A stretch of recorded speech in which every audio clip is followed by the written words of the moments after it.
छक्के छुड़ा दिए देवी अहिल्या ने राघोबा, द्वारका रानी और गुन्नू जी के। उनकी खुशियों को एक ही पल में कर दिया ढेर। जय मातोश्री देवी अहिल्या की। नमस्कार दोस्तों, स्वागत है आपका आपके अपने चैनल हंगरी स्पिरिट्स में। हंगरी स्पिरिट्स देख रहे सारे दर्शकों का मैं अंजू शर्मा दिल से स्वागत करती हूँ। आज की अगर भाषा में कहें, जो आजकल चलन है कि राघोबा को क्लीन बोल्ड कर दिए। इस सरप्राइज आइटम को जो उन्होंने पेश किया है, जो माधवराव के संदेश को पेश किया है, ये तो बहुत ही बढ़िया था। ये सच में क्लैप करने वाला सीन था। सोच भी नहीं सकते थे राघोबा कि ये भी हो सकता है। चलिए इस खुशी पे हम भी चर्चा करते हैं, क्योंकि ये वाकई में बहुत ही बढ़िया ड्रामा था और देवी अहिल्या की इस जीत पे हम भी चर्चा करते हैं। पहले वही निवेदन, जिन्होंने अभी तक चैनल को सब्सक्राइब नहीं किया है कर लीजिए, साथ में दोस्तों बेल आइकन दबाइएगा ताकि आपको हमारे वीडियोस के नोटिफिकेशन मिलते रहे। एक बड़ा फेमस शेर है दोस्तों कि मुद्दई लाख बुरा चाहे तो क्या होता है, वही होता है जो मंजूरे खुदा होता है।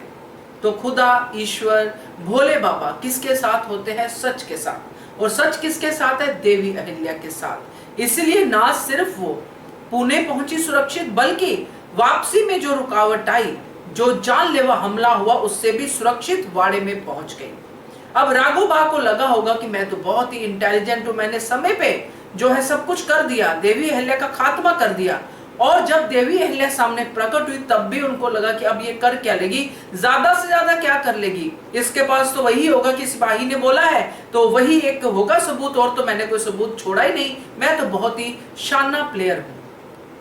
यही कुछ गुन्नू जी और द्वारका रानी भी सोचे बैठे थे, क्योंकि उनको भी यही लगा था कि पहले तो बड़ी चैन की सांस आई कि देवी अहिल्या को मृत्यु के घाट उतार दिया, मगर जब देवी अहिल्या सामने आई तो चुपचाप खड़े रहे। उनको था कि बड़ा खिलाड़ी मैदान में है राघोबा, वो तो सब संभाल ही लेंगे, और हमने तो कुछ किया भी नहीं है, हमने तो इन्फॉर्मेशन इधर की उधर दी है, इनको बताया कि देवी अहिल्या वाड़े में नहीं है और इन्होंने देवी अहिल्या को मारने का जो है प्रयत्न किया, हमने तो कुछ नहीं किया।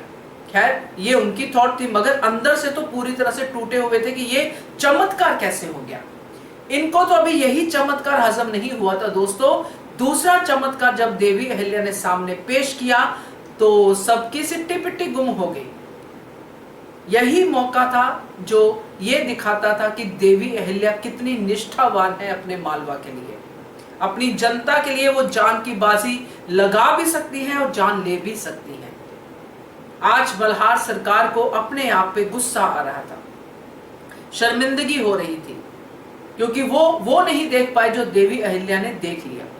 और देवी अहिल्या ने अपने बाबा साहिब को नहीं करने दी वो गलती जो वो गलती से कर रहे थे। जिस समय देवी अहिल्या ने वो लखोटा दिखाया जो माधवराव पेशवा ने भेजा देवी अहिल्या के हाथ में, उस लखोटे को पढ़ने के बाद तो मल्हार सरकार को इतना अपने आप में गिल्ट हुआ दोस्तों कि मैं इस बच्चे के लिए, जो माधवराव जिसकी मुझे सुरक्षा करनी चाहिए, मैं उसके ऊपर हमला करने की प्लानिंग कर रहा था, मैं उसको मारने की प्लानिंग कर रहा था।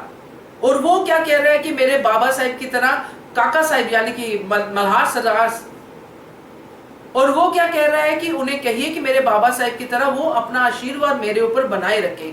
वो आशीर्वाद की बात कर रहे हैं और ये राघोबा मल्हार सरकार से तलवार उठाने की बात कर रहे हैं, वो भी उस बच्चे के खिलाफ जो अभी गद्दी पे बैठा है, जिसको मल्हार सरकार जैसे लोगों ने ट्रेनिंग देनी है, क्योंकि ये धरोहर है पेशवा की।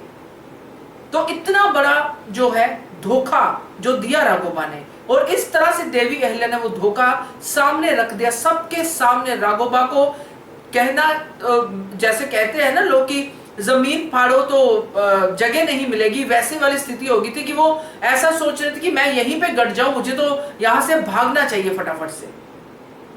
मगर देवी अहिल्या ने भागने नहीं दिया, देवी अहिल्या ने वहीं पे मित्रता भी खत्म करवा दी, क्योंकि ऐसे मित्र वाकई में मित्र नहीं होते हैं, ऐसे मित्र सिर्फ शत्रु ही होते हैं, वो भी ऐसे शत्रु जो पीठ के पीछे वार करते हैं, वो है राघोबा। तो ये सीन बहुत ही बढ़िया था, जितनी तारीफ की जाए उतनी ही कम है।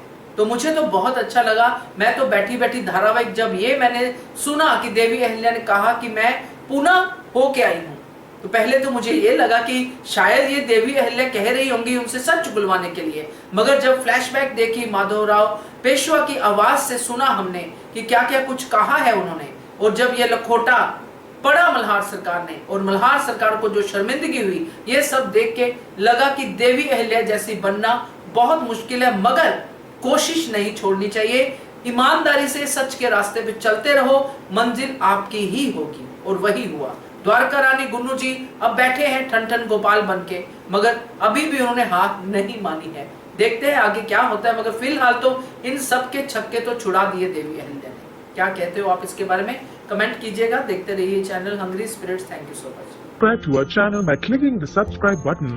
Click the bell button and enjoy the latest uploads from our channel.